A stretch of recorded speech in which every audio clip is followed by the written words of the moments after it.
Hello, hello mes petits loups, comment ça va? Aujourd'hui j'ai mis des fleurs, voilà. Parce que le mois de mai c'est le mois des pivoines et que les pivoines c'est mes fleurs préférées. Donc voilà, je me suis dit que ce serait bien aussi qu'elles soient présentes dans ce live pour apporter de la joie et de la bonne humeur. Et je vais attendre quelques petites secondes le temps que vous joignez à moi. Parce que le live d'aujourd'hui est assez important. Bon, j'ai envie de vous dire comme beaucoup de lives.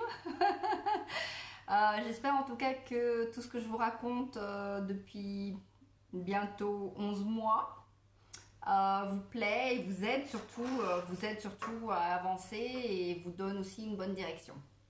Alors, aujourd'hui, le live sera assez court, mais intense. Intense en termes d'information et j'ai envie de dire de coaching, hein, parce que dans les lives, finalement, en fait, je vous fais du coaching. Hein. Du coaching qui vient en supplément de ce que je coach en privé. Voilà. Donc, même ce que je coach en privé, il faut absolument que vous regardiez les lives parce que tout est complémentaire et que je donne beaucoup d'informations aussi dans les lives. Alors, aujourd'hui, j'ai envie de vous parler de quelque chose qui arrive soit en casting, soit sur un plateau. Que vous ayez, ça arrive quand vous avez un réalisateur ou un directeur de casting ou une directrice de casting ou une réalisatrice qui vous parle en termes de résultats. Ce que j'entends par là, pour ceux qui ne savent pas ce que ça veut dire un résultat, c'est quand la personne vous donne des résultats, vous parle en termes de résultats émotionnels, c'est-à-dire crie, hurle, pleure, soit plus en colère, ait peur, soit content, rigole. Tout ça, ce sont des résultats émotionnels. Alors, ça arrive, en général, ce ne sont pas forcément les meilleures techniques hein, pour parler à un acteur. Et ce ne sont pas non plus... enfin bon, il y a beaucoup de gens qui ne savent pas parler aux acteurs. Donc nous, en tant qu'acteurs, quand on se retrouve dans cette situation, c'est à nous de gérer et de faire en sorte qu'on arrive à ce résultat émotionnel. Mais qu'on arrive à ce résultat émotionnel de façon organique et non de façon mécanique. Parce que le but, c'est pas non plus que que si par exemple la personne vous dit vas-y pleure. Alors déjà, il faut que vous ayez fait tout le travail en amont par rapport à la construction de votre personnage. Hello, hello, bienvenue. Bon, désolé, il y a une petite interruption parce que j'ai dit quelque chose et Google s'est ouvert. Bref. Donc, je vais éviter de parler à mon appareil. Donc, je vous disais, il faut que vous ayez fait tellement de travail en amont par rapport à la construction de votre personnage et par rapport à l'histoire, que vous soyez vraiment le maître en fait ou la maîtresse de votre personnage. C'est-à-dire que sur un tournage, quand vous arrivez sur un tournage, la personne qui est censée connaître le plus le personnage, c'est vous. C'est pas le réalisateur, c'est pas le scénariste, c'est vous, parce que c'est vous qui aurez passé plus de temps à travailler sur ce personnage. Le scénariste, lui, va écrire un personnage, va créer son parcours, mais c'est vous qui devez créer toute la backstory, tout le passé de votre personnage et construire toute la psychologie de votre personnage. Le réalisateur va vous donner des indications, mais c'est à vous de faire tout le travail. Donc, quand vous arrivez sur un tournage, sur un plateau ou en casting et que le directeur de casting ou le réalisateur vous parle en termes de résultats émotionnels, c'est à vous de trouver comment arriver à ce résultat émotionnel. Mais quand je vous dis organiquement et non mécaniquement, c'est-à-dire que comme vous aurez fait tellement de travail sur la psychologie et l'univers émotionnel, la vie émotionnelle de votre personnage, que vous devez trouver... Salut Anastasia! Que vous devez trouver qu'est-ce que votre personnage qu'est-ce qui va déclencher en fait cette émotion chez votre personnage de façon naturelle, de façon organique et non mécanique. Parce que si le réalisateur vous dit vas-y pleure, mais que vous avez pas votre instrument est complètement vide parce que vous n'aurez pas fait le travail et que vous n'avez pas prévu ça au programme et que vous ne comprenez pas pourquoi votre personnage est censé pleurer, bah c'est sûr que vous n'y arriverez pas. Après, je l'ai dit plusieurs fois, le fait de courir après l'émotion, en se disant « oh là là, il faut que je pleure, il faut que je pleure, il faut que je pleure », bah, plus vous allez vous dire ça, moins vous allez y arriver. Mais pour tout ça, il y a des techniques, mais il faut que vous fassiez avant tout le travail de construction de votre personnage. Sinon, si vous ne construisez pas votre personnage et que vous travaillez juste, que pour vous, le travail, c'est juste apprendre vos répliques, bah forcément, vous n'allez pas arriver de façon organique à ce résultat. Après, il y a certains comédiens qui arrivent à faire comme on dit, des tricks en se grattant les yeux ou en faisant des trucs comme ça. Mais de mon point de vue, c'est pas ce que j'appelle de l'acting. Mais bon, après, voilà. Il y a des gens qui achètent, il y a d'autres qui achètent pas. Moi, j'achète pas. Mais ce que moi, je voudrais que vous soyez comme genre d'acteur, c'est vraiment des acteurs qui jouent avec leur tripes. Qui jouent avec leur tripes et avec leur âme et avec leur cœur. Parce que je pense que en France, on a beaucoup d'acteurs qui jouent avec rien du tout. Pour ne pas en citer. Ou qui vous font ressentir rien du tout.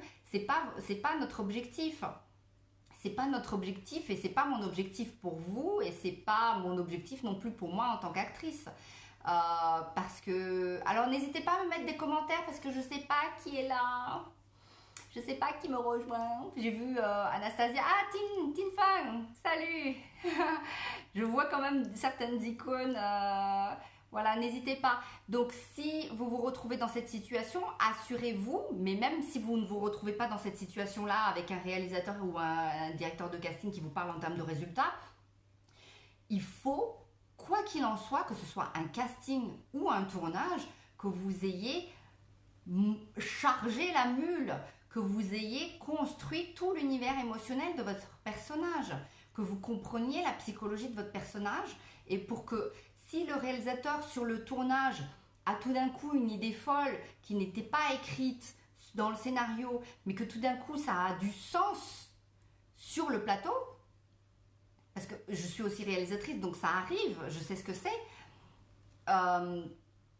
il faut que vous ayez tellement travaillé, que vous connaissiez tellement, que vous soyez en fait tellement votre personnage, que vous lui donniez vie tellement et que vous ressentiez tout ce que votre personnage ressent, que pour vous ça devient une évidence, que pour vous ça devient une évidence et qu'au lieu de pleurer, comme c'était écrit dans le scénario, si le réalisateur il a dit oh, mais pourquoi on n'essaierait pas, et que tout d'un coup tu pètes un câble et tu hurles de colère et que vous soyez tellement connecté à l'univers émotionnel de votre personnage et à tout son vécu parce que vous l'aurez construit, que ça a du sens. Mais oui, ça a du sens parce que tout d'un coup... Ah, salut ma belle Olivia! Que ça a du sens parce que tout d'un coup, votre personnage, au lieu de décider que votre personnage subit de façon passive cette situation, que votre personnage, tout d'un coup, se dit non, c'est bon, c'est trop. C'est la goutte d'eau qui vient de faire déborder le vase et que ça y est, c'est la révolution.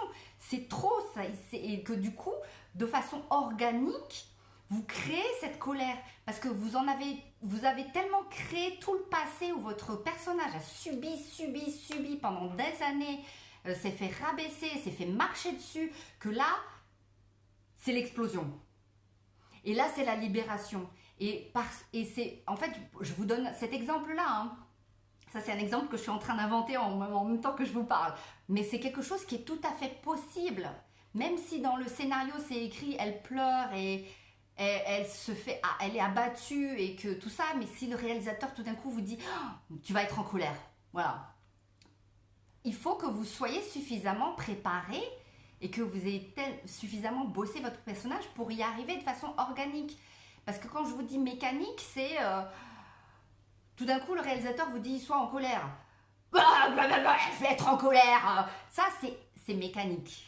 Ce n'est pas vécu, ce n'est pas ressenti, c'est juste extérieur. Je vous donne cet exemple-là.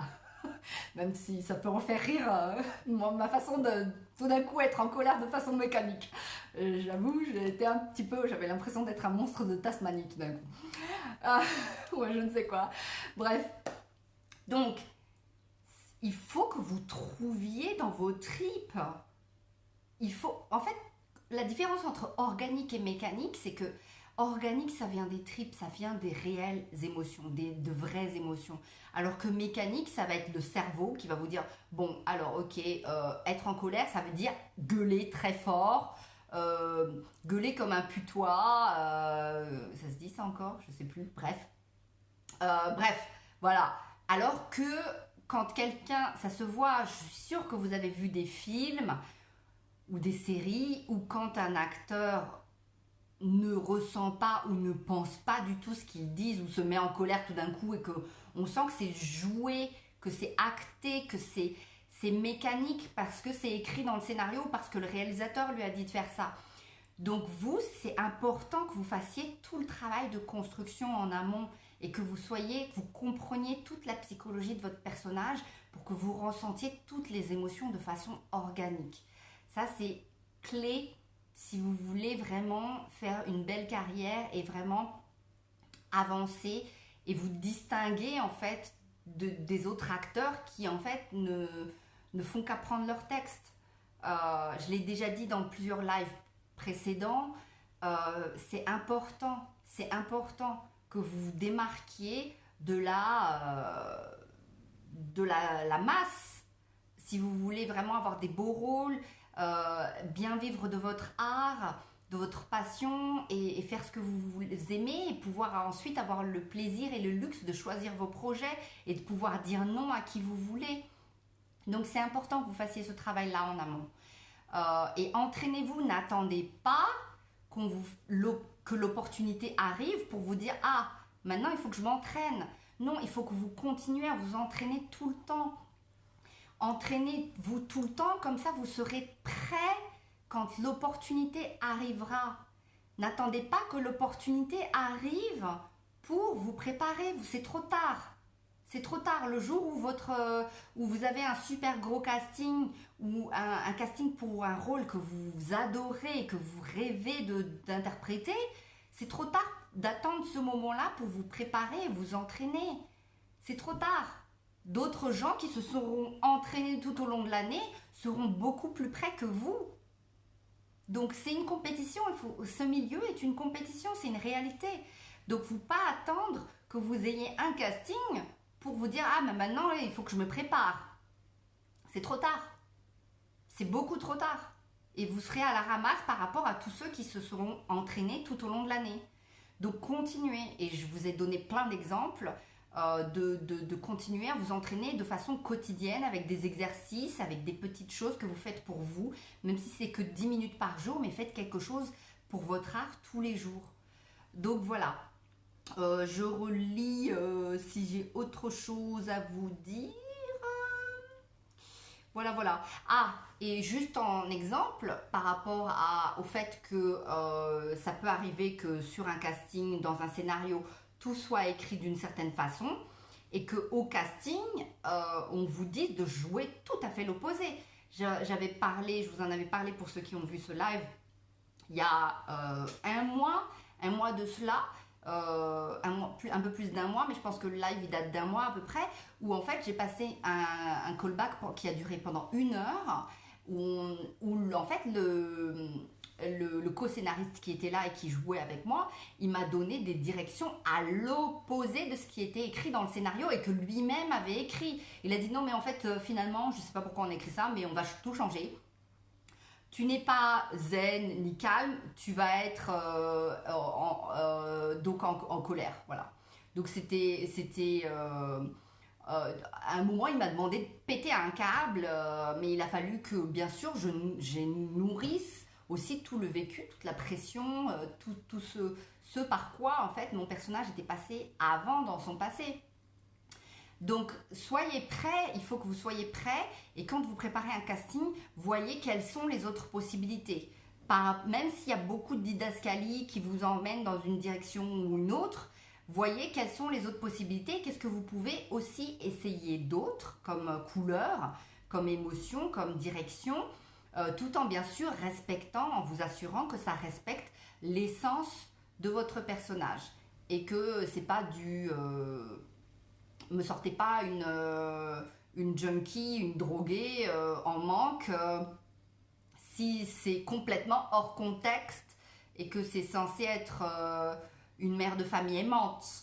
Voilà, donc il faut quand même que ça respecte l'essence de votre personnage et le contexte. Donc, bon, après, l'un n'empêche pas l'autre, hein. Une mère de famille aimante peut très bien être une junkie. Mais dans l'idée que j'avais, c'était plus la mère vraiment bienveillante, qui donne beaucoup de chaleur et d'amour à ses enfants, qui se préoccupe des autres et tout ça. Donc, bon, ça peut être enfin quelque chose d'explorable.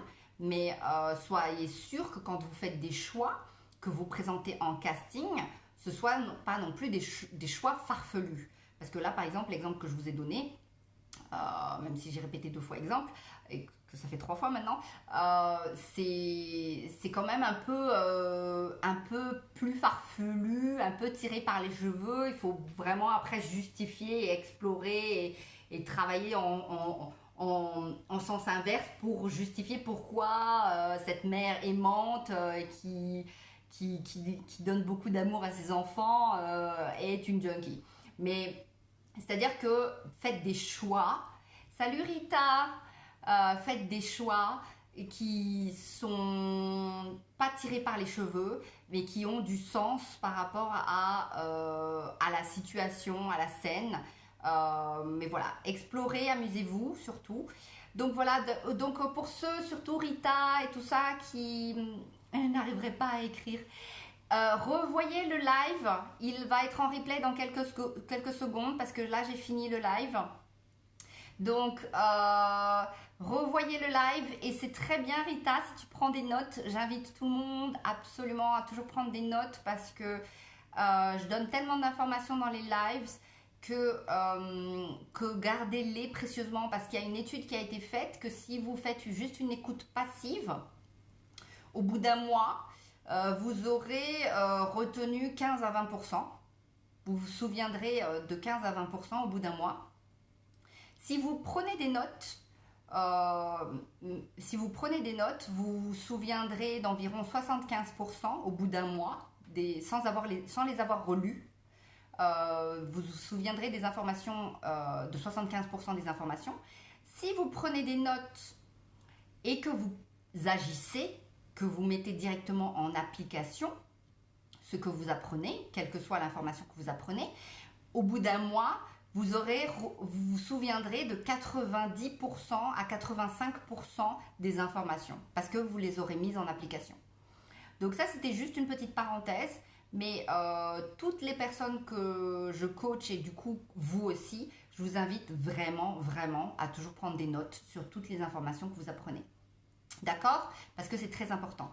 Donc, je vous invite à revoir le live depuis le début parce que j'ai commencé un petit peu tôt. Enfin, j'ai commencé à l'heure, mais j'ai dû commencer au bout d'un moment parce que, vous savez, il y a toujours un décalage entre le moment où je commence le live et le moment où vous pouvez accéder au live. Donc, n'hésitez pas à revoir les premières minutes de ce live. Voilà, et aussi, je tiens à rappeler, au cas où vous ne l'avez pas encore fait, vos objectifs du mois de mai, parce que nous sommes déjà le 9 du mois, et que vous devez vous fixer des objectifs à atteindre avant la fin du mois. Si vous ne savez pas de quoi je parle, revoyez le live de la semaine dernière, le live du 2 mai, parce que j'y donne énormément d'informations par rapport aux objectifs aussi bien mensuels que annuels. Voilà, je vous fais des gros bisous. Prenez soin de vous surtout et à très bientôt. Bisous, ciao!